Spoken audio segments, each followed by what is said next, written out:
Hi everyone and welcome. My name is Lexi. I am an MPhil student at the Center for Sustainability Transitions at Stellenbosch University. And together with my colleague and peer, Maren Jacob, we are going to give you some tips and tricks for completing a thematic analysis. To start, a thematic analysis is a method for identifying, analyzing, and reporting patterns or themes within data. That quote from Braun and Clark 2006 aptly summarizes what a thematic analysis is. It falls under the umbrella of qualitative content analysis and is similar to other methods which are commonly used in qualitative content analysis. Coding for thematic analysis can be done inductively, deductively, or abductively. You can see there on the right two screenshots. The top image is the title page of a constitutional court case judgment, which I did a thematic analysis on. And the bottom is an excerpt from an African futurism short story, which Maren used. These two images speak to the sort of diversity of texts that you can use thematic analysis for. If you're considering using thematic analysis, these are some key considerations you might want to keep in mind. So like with any method, addressing your positionality and maintaining transparency is key with regard to a thematic analysis. And here we are particularly referring to your theoretical positions and values in relation to your method, which of course is also related to your research paradigm. It helps to make your positions, paradigm, and values explicit to be transparent about how and why you conducted a thematic analysis the way that you did. Second, it would be a mistake to assume that themes are just laying around in the data waiting to be discovered by the researcher. Rather, you as the researcher are active in developing themes. They do not just jump out at you.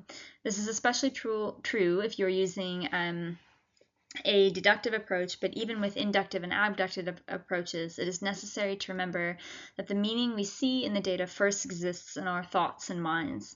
This is especially clear if you're working with secondary data, like Maren and I did, as the same data that you used are likely to have been read, analyzed, and perhaps researched by other people. Which brings me to my next point, which is that it is helpful to keep track of how the data that you are using is being used by other people, especially because it might help you see that the meaning that other people might see in the data is similar to or not the meaning that you are seeing. And this can come in handy, especially when you are writing up your report. Additionally, it's important to be aware that your data emerges from temporal, social, political, and historical and other contexts. For example, oftentimes events preceding court cases take place over decades, and so having an awareness of what happened and when and possibly why is useful to gain an even deeper understanding of your data. This is important because there are relationships between your data and those contexts, whether it is a flood that happened or a particular stakeholder group driving an agenda. These inevitably inform texts in ways which might be explicit or not. So being aware of the wider context and continuously checking in on your relationship as a researcher to that context is necessary. Lastly, a thematic analysis is really a journey of searching across the data set for patterned meanings in the data, determining what is relevant and why. Like with any analysis, keeping your research questions and your coding questions handy to determine what is relevant and why is very helpful. So I used a thematic analysis on two constitutional court case judgments, one from Ecuador and one from South Africa. My research objective was to understand how people's values of nature are inserted into political and legal uses of human rights and rights of nature. The top image on the right is an example of how I assigned codes abductively in Atlas TI. You can see that paragraph there had 4 particular codes assigned to it. Once I had coded the document in its entirety, I then cleaned up the codes by collating some codes to address repetition. Once that was complete, I then categorized the codes into code groups and described the code groups to begin to generate themes. It was really helpful to define each individual code and then to actually describe the code groups to ensure that the approach was not too repetitive, but also not anecdotal. Through the process of code grouping, I developed themes. For both of my texts, I landed with one overarching theme with related subthemes. It's necessary to define your themes and subthemes, and it is useful to bring in some example supporting text to really ensure that your themes are representative of your data and your data informs your themes.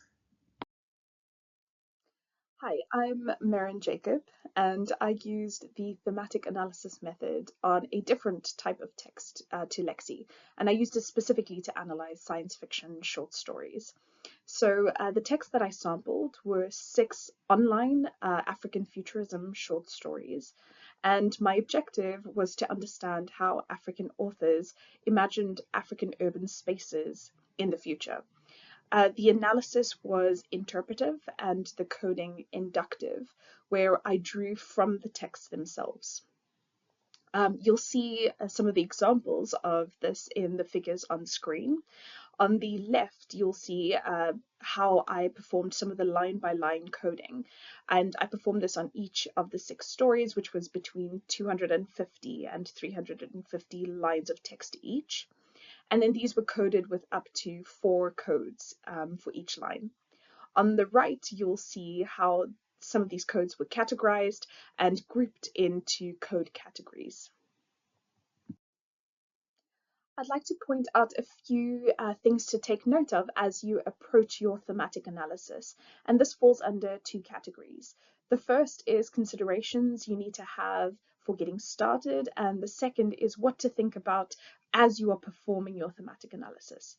So for the first, it's really important that you become familiar with your texts, and this means reading through them a few times.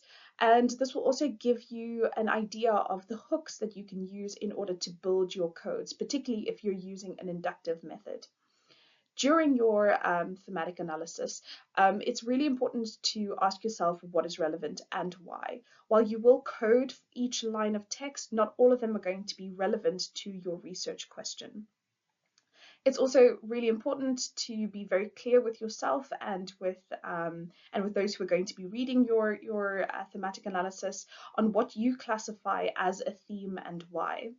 And lastly, there's a cyclical nature of moving between your research questions and coding questions as you code your text. And it's really important to make sure that you're answering both as you do so. So as you start to finish coding your document, hopefully you have a comprehensive code book and you've noticed some patterns of meaning. As I mentioned earlier, it might be necessary to revisit the codebook and the data once you finish the coding and clean up any repetition. At this point, you should start identifying, naming, and defining the themes. You might find yourself thinking, okay, so what exactly is a theme? I like this quote from Braun and Clark 2006, which says that a theme captures something important about the data in relation to the research question and represents some level of pattern response or meaning within the data set. Obviously, this definition leaves a lot of room for interpretation, so it's really important to be transparent about how you developed your themes, to document that process carefully, and report your process in your paper or thesis or write-up that you produce. This process of developing themes is really recursive, where you move between the data, the codebook, and your themes repetitively. As you generate a theme, you want to revisit the codebook and consistently check that your themes are representative of the codes and of the data. There are lots of different ways to do this. Personally, as I said earlier, I found code grouping very useful, and then I produced thematic maps just using Venn diagrams. Like any research process, the analytical process is far from linear. As I mapped, defined, and even as I was writing up the first draft of the results in my paper, I was still thinking through the analysis. So leave yourself lots of time, because just as you would write multiple drafts of text, you might produce multiple drafts of thematic maps before landing on a final one. Lastly, you want to report your thematic analysis very clearly in your paper, which is a process of identifying maybe some quotes and supporting evidence you might want to include, producing figures, or other ways to communicate your themes. In conclusion, a thematic analysis is useful because of how flexible it is as a method, what Braun and Clark call a theoretical freedom behind this method. A thematic analysis doesn't require the detailed theoretical or technological knowledge of approaches, and so it can offer a more accessible form of analysis, especially for early career researchers and emerging scholars. It's really important to note and to remember that the researcher plays an active role in thematic development and through their selection, the editing and deploying of their arguments. These are all decisions that the researcher makes. And for this reason, it's crucial that researchers make their epistemological and other assumptions explicit. Lastly, one of the challenges of a thematic analysis is that often the researchers don't provide sufficient detail when reporting their process, as well as the way that they've performed their analysis. And so you can overcome these challenges or address these challenges by ensuring that your assumptions and process are explicit for those who are going to be engaging with your work. For further information, please engage with the references you see on screen. In particular, we'd like to encourage you to look at Chapter 19 of the SCS Handbook that details qualitative content analysis. For this presentation, we made use of two particular resources, and that is Braun and Clark's paper from 2006, so please do take a look at that. And then secondly, Chapter 19 of the SCS Handbook that focuses specifically on qualitative content analysis. Thank you.